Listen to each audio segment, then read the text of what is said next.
Bonjour à tous, alors comme je l'ai mis en commentaire dans ma dernière vidéo qui est maintenant caduque sur le capteur d'humidité température DHT22 installé avec un serveur sur une ESP32, je remonte vite fait le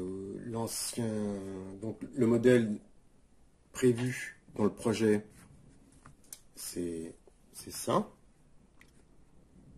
Voilà, le SP32 monté en serveur avec un DHT22 comme capteur d'humidité température. Bon, j'avais mis une LED en plus pour le fun.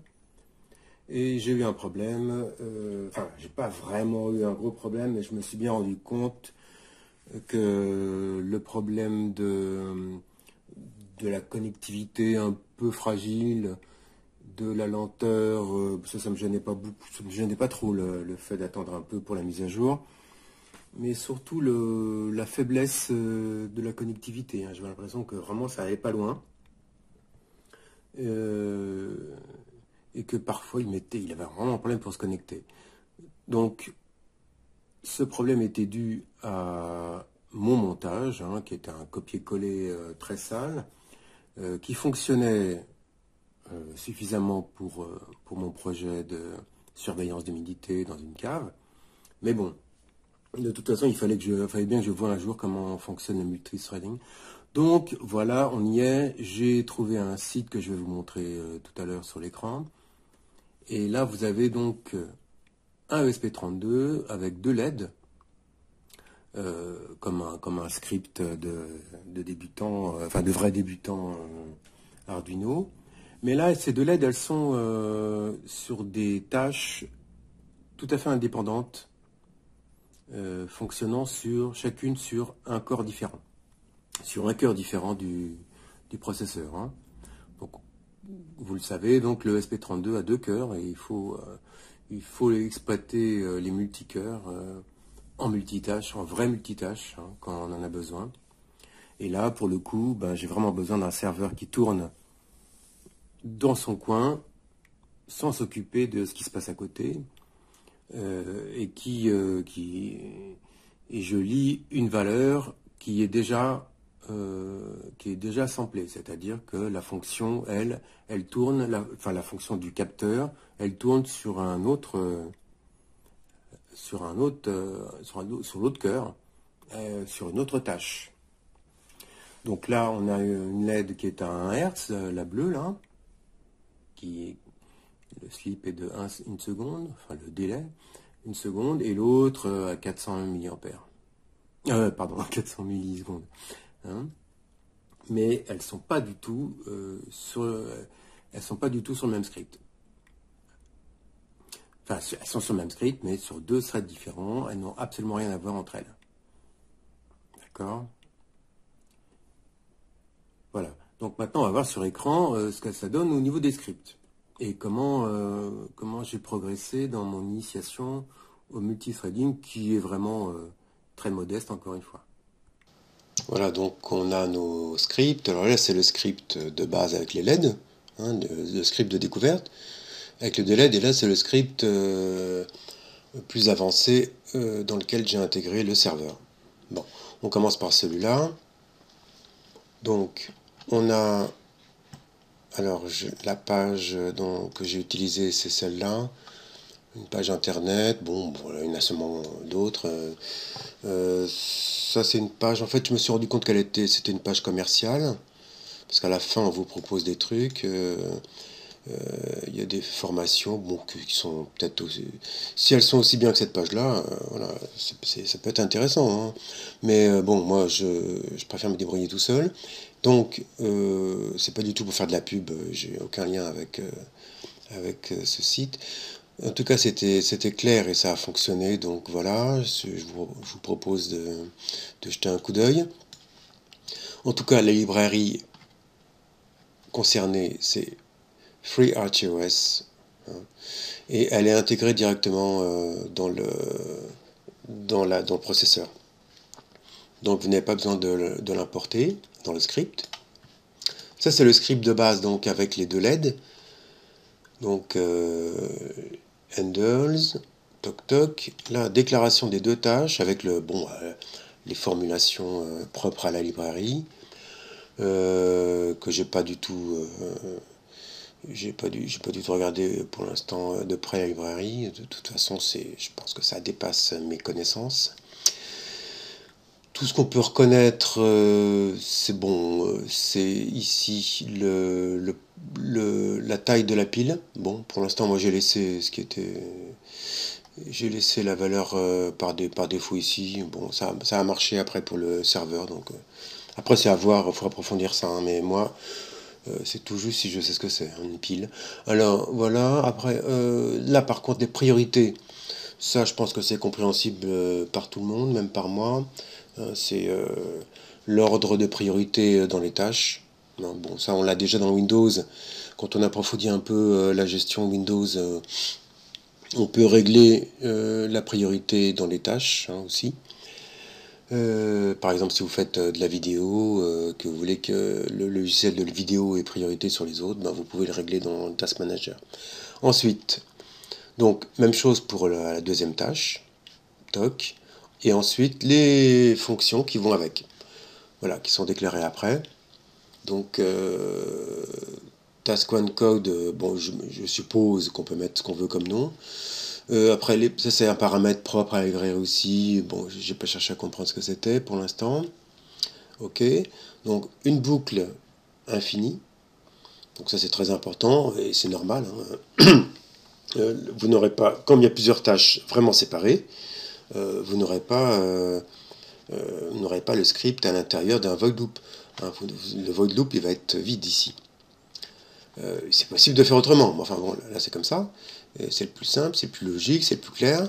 Donc les deux tâches bien séparées, avec chacune sa boucle infinie. Là c'est une boucle for, ça peut être une boucle while true, while one, enfin bon, ok. Donc là, il n'y a rien d'extraordinaire, c'est l'allumage et l'extinction de la LED. Première LED, deuxième LED. Ok, pas de souci. J'ai pas besoin de vous le montrer en sortie, c'est tellement simple, il n'y a pas de... voilà. On l'avait vu de toute façon avec le fonctionnement du premier serveur. Bon, ça c'est bien. Ensuite, donc on passe aux choses plus sérieuses. Avec le script intégrant, moi j'ai tâché d'y intégrer mon serveur. Bon, alors il y a eu une première tentative qui était fonctionnelle. Avec, j'avais mis directement. Alors, il faut que je mette ça d'abord, voilà, pour cacher mon adresse. Ça n'a rien à voir hein, avec le tuto, hein, c'est juste pour cacher mon adresse perso. Voilà, donc non, ça c'est local, oui, voilà.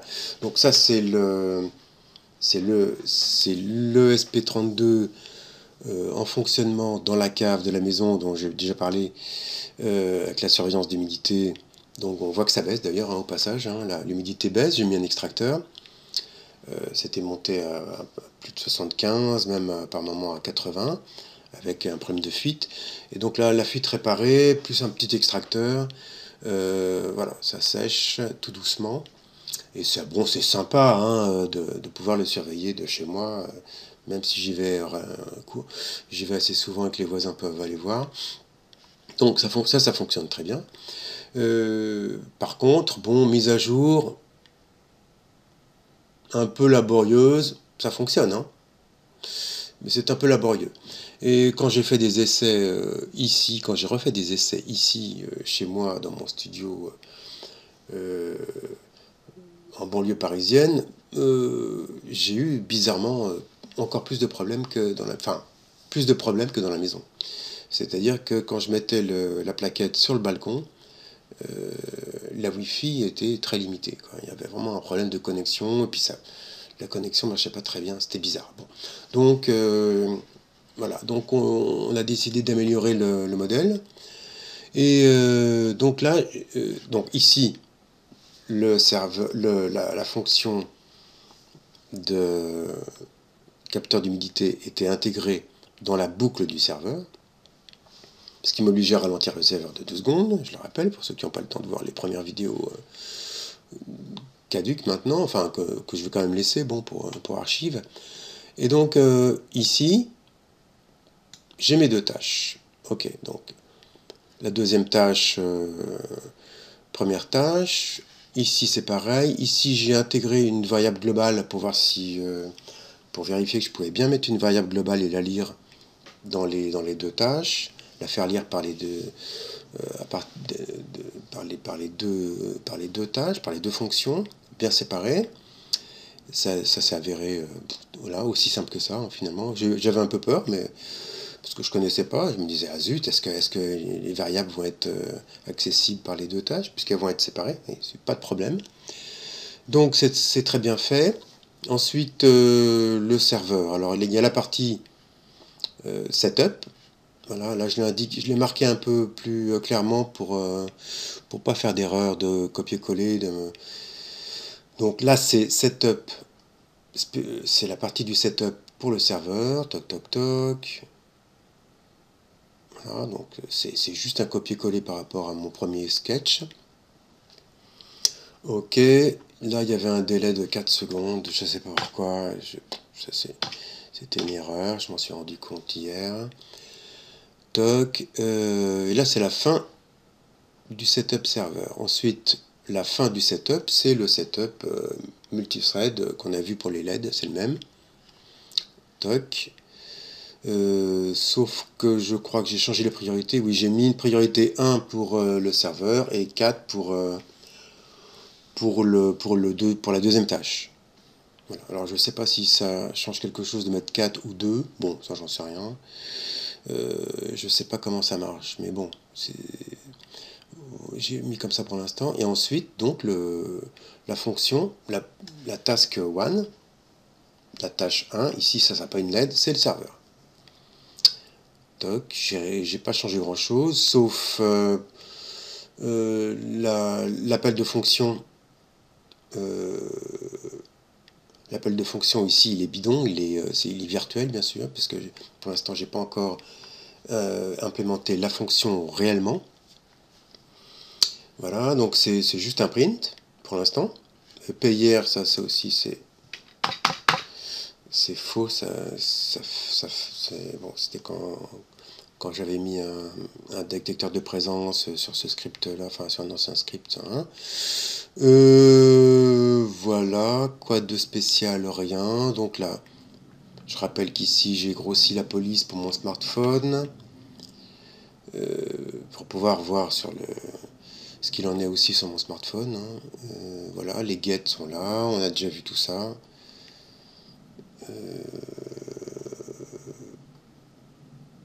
Voilà, ça c'est la fin de la tâche 1. Ensuite, tâche 2. Alors la tâche 2, c'est aussi virtuel. Hein, c'est surtout juste pour la repérer dans l'output. Donc j'ai juste fait un petit repère. Voilà. Et par contre, j'ai tout de suite mis un délai de 2 secondes.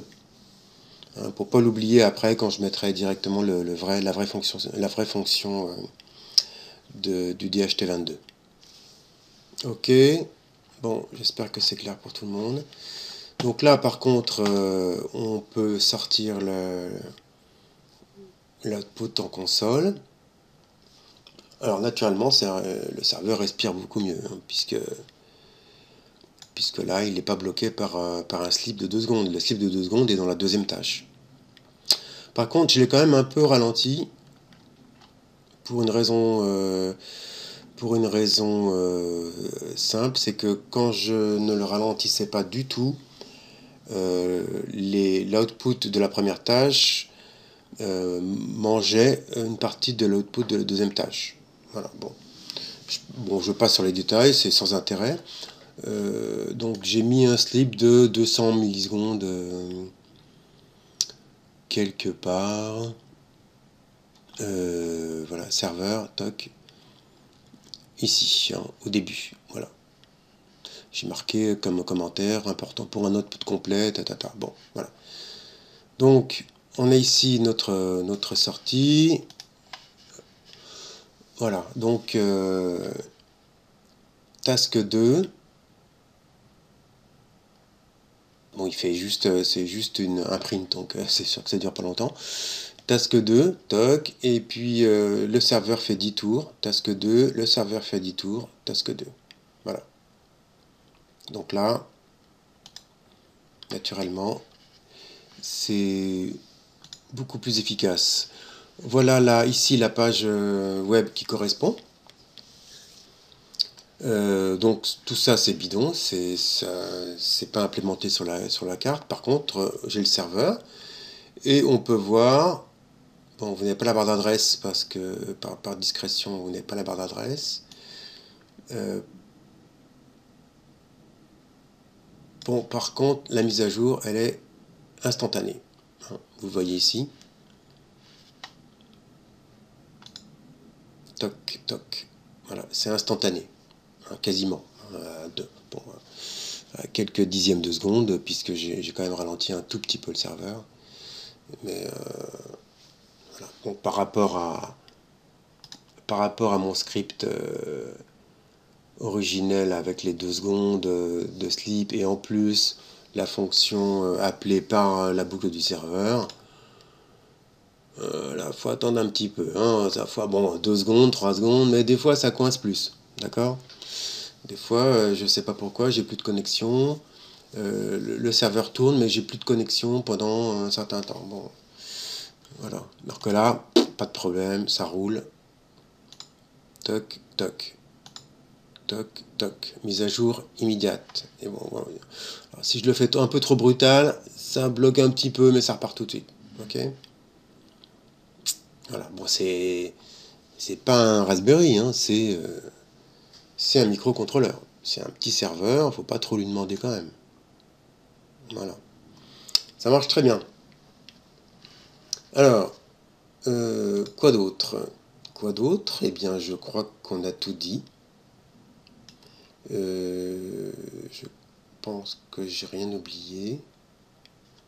Donc, prochaine étape, eh bien, intégrer réellement l'appel de fonction, enfin la variable, puisque la fonction elle est appelée par la deuxième tâche. Et donc, comme j'ai pris soin de voir tout de suite que la... Ah oui, c'est ça que je voulais montrer en fait.